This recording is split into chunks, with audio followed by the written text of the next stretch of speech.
अस्सलाम वालेकुम जी। उम्मीद करता हूँ आप सब खैरियत से होंगे। आज 9th क्लास के पेपर होने वाले हैं, तो मैंने कहा पेपर प्रेजेंटेशन पे एक बार फिर वीडियो बना दूँ कि पेपर को हल कैसे करते हैं। ठीक है जी, पेपर को हल इस तरह करना है कि आप लोगों को पेपर में यानी 3 शॉर्ट क्वेश्चंस दिए होंगे, यानी 3 क्वेश्चन होंगे शॉर्ट क्वेश्चंस की। ठीक है जी, आपने उन शॉर्ट क्वेश्चन में से 5 शॉर्ट क्वेश्चंस जो है वो अटैम्प्ट करने होते हैं।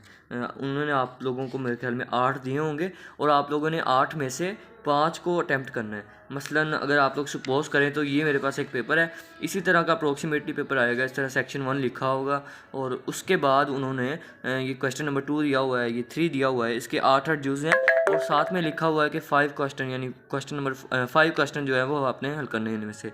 अगर आप लोगों को ये पहला जो जूज़ दिया हुआ है, मसलन ये वाला जो जूस दिया हुआ है, अगर आप लोगों को ये आता है तो आप सबसे पहले ये कर लें। अगर आपको ये नहीं आता और सबसे एंड वाला आता है, ये वाला आता है, तो आप लोग ये भी कर सकते हैं। ठीक है जी, ये करने का तरीका भी होता है, यानी पेपर को अटैम्प्ट करने का एक तरीका होता है, उसी को हम लोग पेपर प्रेजेंटेशन भी कहते हैं। ठीक है जी, अगर आप लोगों को इनमें से कोई भी क्वेश्चन आता है सबसे पहले लिखना चाहते हैं आप लोग, उससे ज़रूरी नहीं है कि आप लोग पहला क्वेश्चन सबसे पहले लिखेंगे। अगर आप चाहें तो आप लोग एंड वाला यानी लास्ट वाला क्वेश्चन भी सबसे पहले कर सकते हैं और इसे दरमियान में भी कर सकते हैं। ठीक है जी, ये आपकी मर्ज़ी होती है, लेकिन आपने इनमें से सिर्फ 5 क्वेश्चन को अटैम्प्ट करना है। अगर आप लोग बाकी छोड़ भी देंगे तो आप लोगों का एक नंबर भी कटेगा नहीं। उसके बाद आप लोगों ने 3 क्वेश्चन की हेडिंग देनी है पेपर पे और इसमें आप लोगों को फिर से 8 जुज़ दिए हुए हैं। उन्होंने कहा 5 जुज़ों को आपने हल करना है, आपने अटैम्प्ट करना है। इनमें से अगर आप लोगों को उसी तरह से अगर दरमियान वाला आता है तो आप लोग दरमियान वाला पहले कर लें। अगर आपको पहला वाला आता है पहले, तो आप लोग पहला वाला पहले कर लें, लेकिन आप लोगों ने हेडिंग देनी है। तो हेडिंग वगैरह किस तरह से देनी है वो मैं आप लोगों को भी बताऊँगा। पेपर प्रेजेंटेशन की वीडियो यानी अभी चलाऊँगा मैं। ठीक है जी, आप लोगों को इसी तरह से ये देखें चौथा क्वेश्चन दिया हुआ है, उन्होंने इसी के भी 8 जुज़ दिए हुए हैं। इनमें से 8 में से आप लोगों ने सिर्फ 5 जो है वो हल करने हैं। मसलन आप लोगों को पहला आता है, जैसे कि मैंने निशान भी लगाए हुए हैं। ठीक है जी, अगर आप लोगों को पहला आता है तो आप लोग पहला कर लें पहले। आप लोगों को 5वां आता है, आपको पहला 5वां पहले कर लें या 5वां पहले कर लें सबसे पहले। तो ये आप लोगों पर डिपेंडेंट है, लेकिन आप लोगों ने 5 क्वेश्चंस इनमें से हल करने हैं। अगर आप लोग चाहते हैं कि आप लोग बाकी सारे छोड़ दें 5 के अलावा, यानी 3 क्वेश्चंस एक्स्ट्रा है ना, तो आप लोग एक्स्ट्रा क्वेश्चंस को छोड़ भी सकते हैं। इसी तरह ये दूसरा हो गया था, तीसरा हो गया, चौथा हो गया। अब ये शॉर्ट क्वेश्चंस का जो सेगमेंट है ये ख़त्म हो गया है। अब ये देखिए हेडिंग दी हुई है उन्होंने सेक्शन 2। आप लोगों ने भी सेक्शन 2 यानी सोल्व करना है। इसी तरह से उन्होंने ये देखिए नोट लिखा हुआ है ना, इसी तरह से पेपर में आप लोगों को यहाँ पे नोट लिखा हुआ आएगा। उन्होंने लिखा है 2 क्वेश्चंस को अटैम्प्ट करना है, वहाँ पर शायद 3 लिखा हो। ठीक है जी, 3 लिखा हो। आप लोगों ने यानी इन सब में से सिर्फ 2 क्वेश्चन यानी 3 क्वेश्चन दिए हुए ना, एक ये क्वेश्चन है, एक ये क्वेश्चन है, एक ये क्वेश्चन है, इनमें से 3 क्वेश्चन आपने सॉल्व करने हैं। ठीक है जी, जूज नहीं, क्वेश्चन पूरे पूरे सॉल्व करने हैं। उन्होंने 2 क्वेश्चन यानी सॉल्व करने का कहा है, तो इसका मतलब ये नहीं है कि आप लोग सबसे पहले ये वाला कर लें। यानी अगर आप चाहें तो ये यानी अगर आप लोगों ने 5वां क्वेश्चन अटैम्प्ट करना है ना, ये 3 क्वेश्चन है, क्वेश्चन नंबर 3, 7, 6, 5। ठीक है, अगर आप लोग 5वां क्वेश्चन अटैम्प्ट करना चाहते हैं तो आपको इसके दोनों जूस करने पड़ेंगे। ये नहीं है कि सबसे पहले ये वाला जूस कर लें और उसके बाद ये वाला जूस कर लें, ऐसा नहीं हो सकता। अगर आप लोगों ने 5वां क्वेश्चन अटैम्प्ट करना है तो आप लोगों को दोनों जूस करने चाहिए, यानी करने पड़ेंगे। अगर आप इसके बाद 5वें के बाद 7वां अटैम्प्ट करना चाहते हैं तो आपको 7वें के दोनों जूस करने पड़ेंगे। ये नहीं है कि आप लोग ए यहाँ से कर लें और बी यहाँ से कर लें, ऐसा नहीं हो सकता।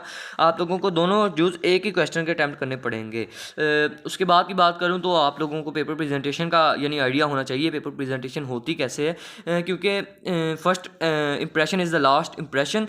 तो हम लोगों ने उस पर इम्प्रेशन डालना है जो कि पेपर चेक कर रहा है। इम्प्रेशन डालने के लिए आप लोगों की राइटिंग भी अच्छी होनी चाहिए। अगर नहीं भी है तो मेरे पास वीडियोज़ हैं, यानी मैं इसी यानी वीडियो में आप लोगों को मैं राइटिंग इंप्रूव करने के भी तरीके बताऊंगा कि आप लोग बहुत जल्दी राइटिंग इंप्रूव कर सकते हैं। आप लोगों के अगर 2 दिन भी रह गए हैं ना एग्ज़ाम में, तो आप लोग वो भी कर सकते हैं फिर भी, यानी थोड़ी बहुत आपकी होगी ना इंप्रूव। उसके बाद पेपर प्रेजेंटेशन का मैं आप लोगों को एक आसान तरीन तरीका बताऊँगा।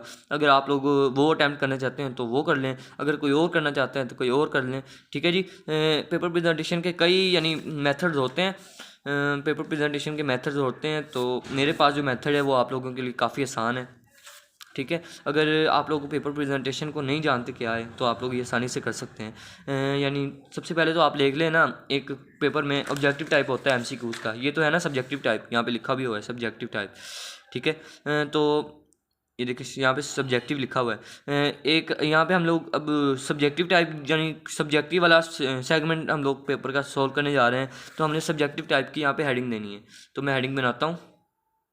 ये देखिए जी, मैंने सब्जेक्टिव टाइप की जो है वो हेडिंग बना दी है। अभी हम लोगों को सब्जेक्टिव टाइप तो हमने उसे बता दिया है कि हम लोग सब्जेक्टिव टाइप जो है वो सोल्व करने जा रहे हैं, यानी सब्जेक्टिव जो हिस्सा है पेपर का हम लोग उसे सोल्व करने जा रहे हैं। लेकिन हम लोगों को अभी ये भी बताना होगा कि हम लोग सेक्शन 1 है, एक सेक्शन 1 होता है ना और एक सेक्शन 2 होता है। जैसे कि यहाँ पे सेक्शन 1 लिखा है और यहाँ पे सेक्शन 2 लिखा हुआ है। सेक्शन 2 में लॉन्ग क्वेश्चन हैं, ये लॉन्ग क्वेश्चन है सारे, और सेक्शन 1 में शॉर्ट क्वेश्चन होते हैं। तो हम लोगों ने उसे ये भी बताना है कि सेक्शन 1 है और ये भी बताना है कि सेक्शन 1 में है क्या, यानी शॉर्ट क्वेश्चन है ना, तो हमने शॉर्ट क्वेश्चन की भी हेडिंग देनी है। हमने एग्जामिनर को हर एक चीज़ बतानी है कि जो उससे समझने के लिए ज़रूरी है।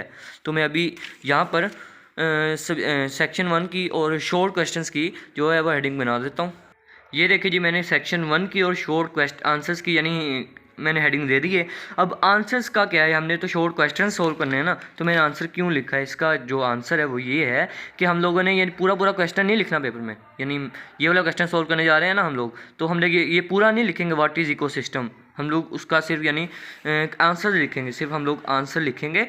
ठीक है जी, तो हम लोग यहाँ पर भी आंसर ही लिखेंगे, शॉर्ट आंसर हो गया। अगर ये देखें मेरे पास 605 मार्कर है, मैं इससे सोल्व कर रहा हूँ। अगर आप लोगों को 605 यूज़ नहीं करनी आती तो आप लोग 604 से भी आसानी से कर सकते हैं। ये जो मैंने मोटा या पतला किया हुआ है ना, तो ये अगला आप लोग नहीं भी करेंगे ना अगर आप लोग, तो कोई मसला नहीं होगा, पेपर फिर भी प्यारा लगेगा। क्योंकि प्रेजेंटेशन का मतलब ये भी होता है कि आप लोग पेपर को ज़रा इम्प्रूव कर रहे हैं, दिखने में वो प्यारा लग रहा है। ठीक है जी, तो आप लोग अगर चाहें तो 604 भी यूज़ कर सकते हैं।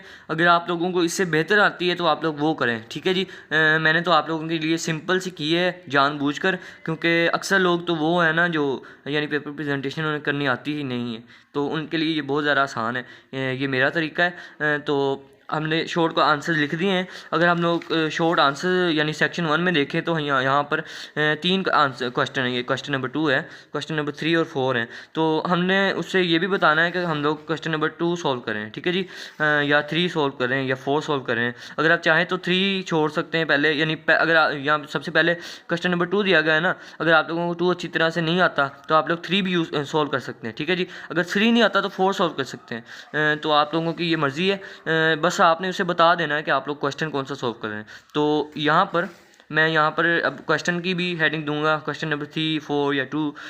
तो मैं यहाँ पर क्वेश्चन नंबर 2 की हेडिंग देता हूँ। ये देखिए जी, क्वेश्चन नंबर 2 की मैंने हेडिंग दे दी है अभी।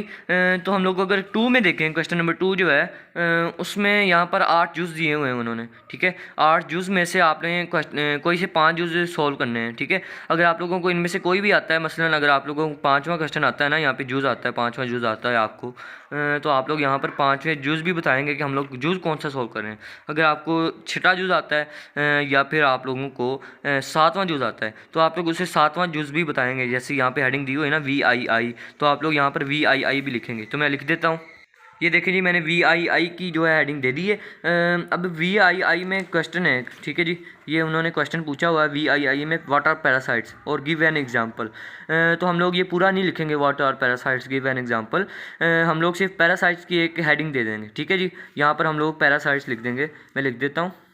ये देखिए जी, मैंने पैरासाइट्स की एक हेडिंग भी बना दी है। तो हम लोग उसे बता चुके हैं कि हम लोग सब्जेक्टिव टाइप सॉल्व कर रहे हैं, सब्जेक्टिव सेक्शन 1 सॉल्व कर रहे हैं। सेक्शन 1 में जो क्वेश्चन हैं वो शॉर्ट हैं, और शॉर्ट आंसर्स का जो मैं क्वेश्चन सॉल्व कर रहा हूँ वो 2 है। और हमने जुज़ भी बता दिए, और जुज़ में है क्या जो क्वेश्चन पूछा गया है वो भी हमने बता दिए। तो हम लोग इसके नीचे हम लोग इसकी जो है वो डेफिनेशन लिख देते हैं। ये देखिए जी, मैंने रफ सा लिख दिया है इसकी छोटी सी डेफिनेशन अपनी तरफ से। तो आप लोग इसकी जगह जो एग्जैक्ट इसकी डेफिनेशन है ना, तो आप लोग वो लिखेंगे। ठीक है जी, अब हम लोग क्वेश्चन को एक बार फिर देखें तो यहाँ पर लिखा हुआ है गिव एन एग्जांपल, तो हम लोग यहाँ पर एग्जांपल की हेडिंग देंगे। ठीक है, मैं दे देता हूँ। ये देख लें जी, यहाँ पर मैंने एग्जांपल लिख भी दी है। एग्जांपल यानी हमने यहाँ पे दरमियान में लिखा था ना पैरासाइट्स, तो इसको ज़्यादा इंप्रूव करने के लिए हमने इसको साइड पर लिख दिया है, यानी इसका पार्ट है ना ये, तो मैंने इसको साइड पर लिख दिया एग्जांपल।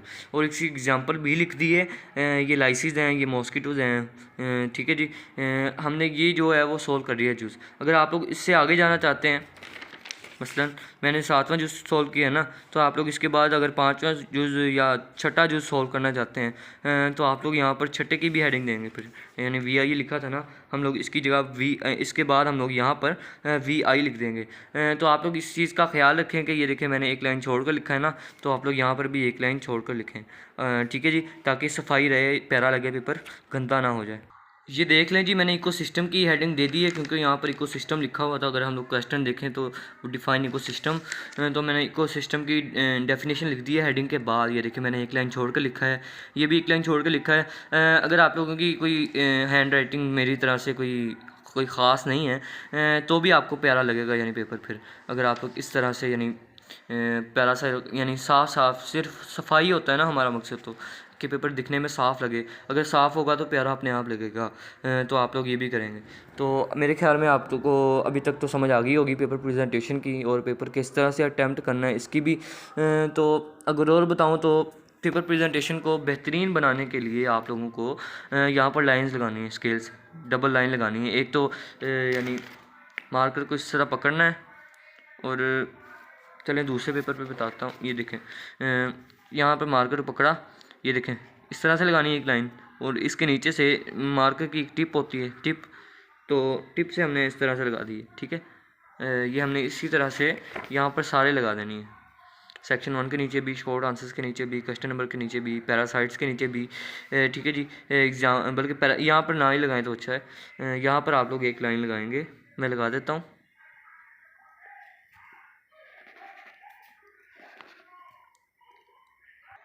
ये देखेंगे मैंने इकोसिस्टम की हेडिंग दे दी है, उसके बाद ये लिख दिया है। और पेपर प्रेजेंटेशन मैं जो आपको लोगों को बता सकता था वो मैंने बता दिया है।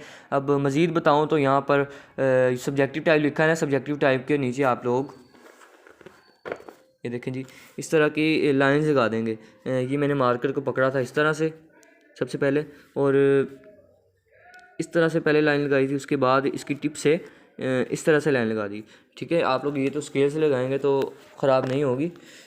तो यहाँ पर आप लोग इसके सारे के नीचे यानी सब्जेक्टिव टाइप के नीचे, सेक्शन 1 के नीचे, शॉर्ट आंसर्स के नीचे, क्वेश्चन नंबर 2 के नीचे और पैरासाइट्स के नीचे ये वाली हेडिंग दे देंगे। बल्कि पैरासाइट्स और पे नाम भी लगाएं तो अच्छा है, क्योंकि फिर गंदा नहीं लगेगा। आप लोगों का मकसद यही होना चाहिए कि पेपर गंदा नहीं लग रहा और साफ़ लग रहा है। साफ़ के लिए आपको कटिंग नहीं करनी है और खुला खुला लिखने की कोशिश करनी है। मसलन ये देखें हर एक वर्ड अलग अलग है, मेरी कोई ख़ास राइटिंग मैंने नहीं यूज़ की। लेकिन आप लोग अगर हैंड राइटिंग को इम्प्रूव करना चाहते हैं तो सब्सक्राइब कर दें चैनल को। अगली वीडियो इंशाल्लाह ताला मैं हैंड राइटिंग पे बना रहा हूँ कि आप लोग किस तरह से एक आधे दिन में ही यानी अपनी हैंड राइटिंग को काफ़ी हद तक इम्प्रूव कर सकते हैं। तो ये देखें मैंने यहाँ पर लाइन भी लगाई हुई है, ये देखें लाइन लगी हुई है, और ये भी किया है। अगर आप लोग ये नहीं करना चाहते तो ना करें, फिर भी अच्छा है। अगर कर लें तो कोई मसला नहीं है। लाइंस आपने कोई लंबी नहीं लगानी, और लाइन लगाने का मकसद ये है कि पेपर जो चेक कर रहा है उसे पता चल जाए कि आप लोगों ने ये वाला क्वेश्चन जो सोल्व कर लिया है और ये वाला सोल्व कर रहे हैं। तो यहाँ पर भी मैं एक लाइन लगा देता हूँ। ये लाइन जो मैंने लगाई है ये भी आप लोग स्केल से लगाएंगे, ठीक है जी। तो ये मैं जो आप लोगों के लिए कर सकता था, आप लोगों को जिस तरह से मैं बता सकता था मैंने बताया है। अगर मेरे बताने में कोई गलती हो गई हो या फिर कोई मसला हो मेरे से तो मुझे माफ़ कर दीजिएगा, आई एम सॉरी। और अगर अच्छी लगी है वीडियो तो लाइक कर दें और सब्सक्राइब भी कर दें चैनल को, ताकि आप लोगों को यानी अगली वीडियो जो कि मैं हैंड राइटिंग पे बना रहा हूँ वो आप लोगों को मिल जाए आसानी से, ठीक है। और हैंड राइटिंग आप लोग इंशाल्लाह ताला इम्प्रूव कर लेंगे उस वीडियो से, क्योंकि मेरे पास कुछ ट्रिक्स हैं तो वो मैं आप लोगों के लिए यानी वो शेयर करूँगा मैं आप लोगों के लिए। तो इंशाल्लाह ताला 1-2 दिन तक मैं कोशिश करता हूँ कि लाजमी वीडियो को मैं अपलोड कर दूँ। अल्लाह हाफ़िज़।